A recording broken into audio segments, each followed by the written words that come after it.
Passion of the Christ అనే మూవీని తీసినటువంటి డైరెక్టర్ మెల్ గిబ్సన్ ఆ చిత్రాన్ని చాలా అద్భుతంగా చిత్రీకరిస్తున్నారు. యేసు ప్రభు వారిని కొరడాలతో కొట్టేటటువంటి సన్నివేశం వచ్చినప్పుడు అక్కడున్న రోమన్ సైనికుల యొక్క కొరడాలకు 4 శాఖలుంటాయి. ప్రతి శాఖకు 4 గాలపు ముళ్ళు ఉంటాయి. ఒక్కసారి ఆ కొరడాతో కొడితే 16 చోట్ల చీలిపోతుంది. ఆ సన్నివేశాన్ని వారు ఒరిజినల్ గా తీయాలి అనే ఉద్దేశముతో యేసు ప్రభు వారి యొక్క పాత్ర పోషిస్తున్నటువంటి జిమ్ క్యావిజల్ అనే వ్యక్తిని అప్పటికే అతని దేహం అంతా ఒక కవచంతో నింపారు. అయితే అతనిని బండకు బంధించి మొదటి దెబ్బను కొట్టారు. ఆ వ్యక్తి చాలా అద్భుతంగా ఎమోషనల్ గా నటించాడు. రెండవ దెబ్బ కొట్టారు, అదే స్పందన అతనిలో ఉంది. ఆ మూవీ తీస్తున్నటువంటి డైరెక్టర్ అనుకుంటున్నాడు చాలా అద్భుతంగా ఈ వ్యక్తి నటిస్తున్నాడు అని.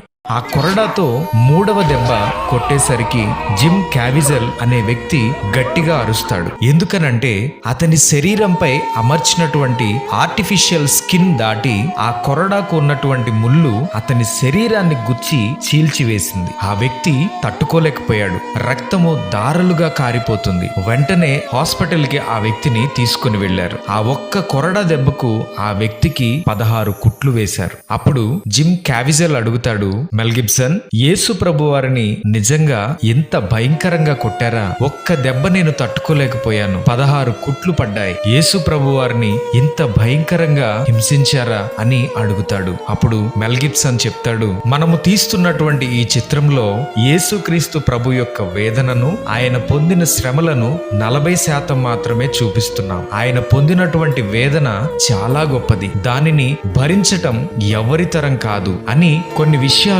యేసుక్రీస్తు ప్రభు వారి గురించి చెప్తున్నప్పుడు హాస్పిటల్లోనే బెడ్ మీద ఉన్నటువంటి జిమ్ క్యావిజల్ అనే వ్యక్తి వెంటనే మోకాళ్ల మీద పడి ఆయనను సొంత రక్షకునిగా అంగీకరించి మారు మనసు పొందుతాడు. అప్పుడే ఆ వ్యక్తి ఒక తీర్మానం తీసుకుంటాడు, నా శరీరం బలహీనమైనప్పటికీ ఎలా అయినా ఈ చిత్రాన్ని పూర్తి చేయాలి. సర్వ మానవాళి కొరకు, అందరికీ పరలోక రాజ్యాన్ని ఇవ్వటం కొరకు ఆయన పొందిన వేదనలు, శ్రమలు కళ్లకు కట్టినట్లుగా చూపించాలి అనే ఉద్దేశముతో ఆ వ్యక్తి మరలా ఆ చిత్రంలో ఆ పాత్రను పోషించటానికి సిద్ధపడతాడు. సిలువ మోస్తున్నప్పుడు అతని భుజము చెదిరినప్పటికీ, భయంకరమైనటువంటి జ్వరము ఉన్నప్పటికీ ఆ వ్యక్తి ఆ చిత్రాన్ని పూర్తి చేస్తాడు. ఆ చిత్రాన్ని చూసి కొన్ని లక్షల మంది ప్రభువును తమ సొంత రక్షకునిగా అంగీకరించారు.